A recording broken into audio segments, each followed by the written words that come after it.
Hey guys, Mike Ventura here. Hope you're well. In this video, we're going to touch on the current government incentives that are available in 2021. So I'm going to start to share my screen with you guys now, and I'm going to start to talk to you about the different state and federal sort of incentives that are available for first home buyers at present. So I'm going to share my screen. Won't be a second. Here we go. Bring up my whiteboard for Zoom. So let's have a look at what are these government incentives. So I'm going to scroll up the top here, government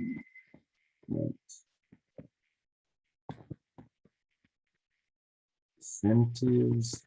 I hope my handwriting is, spelling is correct. Getting a bit late at the moment. So guys, bear with me. So here we go, government incentives. So let's look at the different government incentives. So the first one we're going to start with is stamp duty. So the stamp duty incentive is a Victorian or state government-based incentive. And this is where when you purchase up to 600,000, so when the property price is up to 600,000 for an established home, you will pay zero stamp duty. So why is this important? Because if you were a second home buyer, if that price and you purchased at 600,000, stamp duty would be around $36,000. So it's a massive saving for first home buyers. Now, why did I say up to 600,000 for established? Because if you're buying a house and land package or buying a property that's off the plan, so it's not built yet, the price can exceed 600,000 and the stamp duty will still be zero because the cost is only based on the land from that side of things. So, and in that situation, it would still be zero in stamp duty. So stamp duty is one of the massive first incentives that you can access. The second government incentive is another state-based incentive, and this is the FOG, or what we call the First Homeowners Grant. Now, the First Homeowners Grant in Victoria is $10,000, and that doesn't matter whether it's metro, so if you're based in metropolitan Victoria, or whether you're in regional Victoria. Up until June 30, 2021, in regional Victoria, the First Homeowners Grant was $20,000.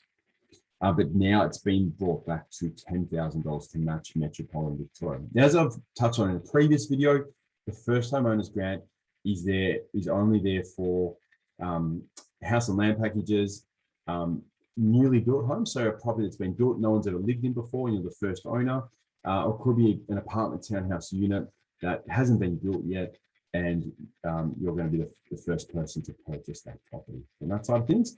And the third big incentive at the moment is what they call the First Home Loan Deposit Scheme. Now, there are three parts or three types of the First Home Loan Deposit Scheme. So to break it down, so FHLDS is short for the First Home Loan Deposit Scheme. Now, this is a federal incentive. This is where ScoMo is going to pay for the mortgage insurance. So mortgage insurance is a fee you pay when you've got less than a 20% deposit. It's a massive incentive that saves people a huge amount of money, because mortgage insurance, whilst it can be great to help you get started with a small deposit, it can cost you a fair bit.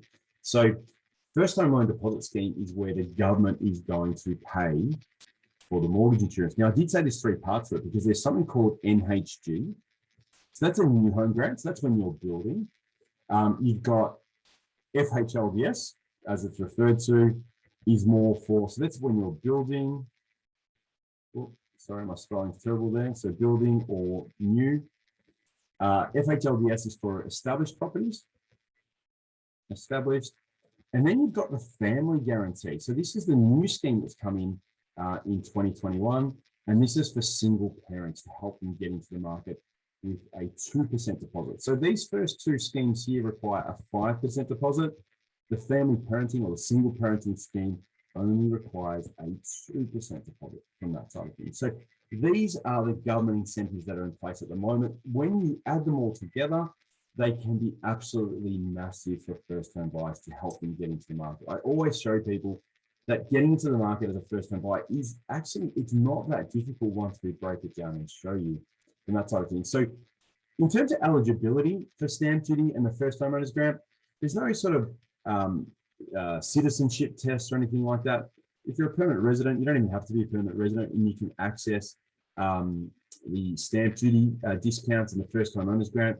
from that side of things. When it comes to the first home loan deposit scheme, there are some more stringent requirements. You do have to be a citizen to be able to access the first home loan deposit scheme.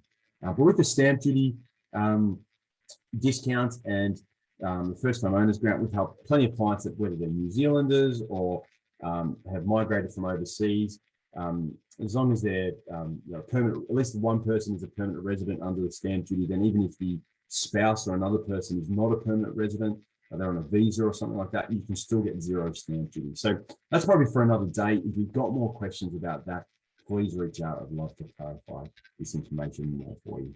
Have a good night.